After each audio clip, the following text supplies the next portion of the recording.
วิทยาคารการเมืองป้องกันความสงบได้จัดกองประชุมเปิดบรรดำเนินชีวิตการเมืองเนื่องในโอกาสวันสั่งตั้งกำลังป้องกันความสงบครบรอบ65 ปี5เมษายน1961 5เมษายน2026ในวันที่17 มีนาคม2026เป็นประธานและเผยแพร่เอกสารโดยพลจัตวาปริญญาเอกสุนิรันดรกุลวงศ์คณะพรรคกระทรวงเลขาคณะพรรคหัวหน้าอำนวยการวิทยาคารการเมืองป้องกันความสงบมีคณะพรรคคณะนำห้องสมาชิกพรรคนายและพลตำรวจเข้าร่วมพลจัตวาปริญญาเอกสุนิรันดรกุลวงศ์ได้กล่าวว่า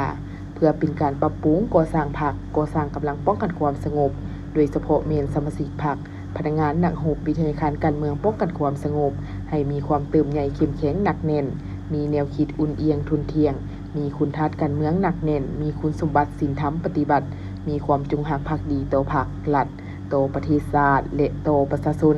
เชื่อมั่นต่อการชี้นำเด็ดขาดโดยกงและรอบด้านของพรรคปฏิบัติกฎระเบียบวินัยของกำลังอย่างเข้มงวดฮู้จำเนกได้มีศัตรูอย่างจะแจ้งมีความสัตย์ซื่อบริสุทธิ์มีน้ำใจเสียสละเพื่อผลประโยชน์ส่วนรวมมีความสามัคคีปรองดองหักเพงช่วยเหลือซึ่งกันและกันสำหรับเอกสารที่นำมาเสื่อมซึมครั้งนี้ประกอบมี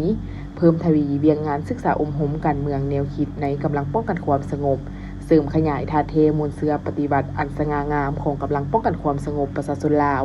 จรรยธรรมจรรยาบรรณของนายและพลตำรวจเอกสารต้านสกัดกั้นและแก้ไขปรากฏการณ์โยโทในกำลังป้องกันความสงบ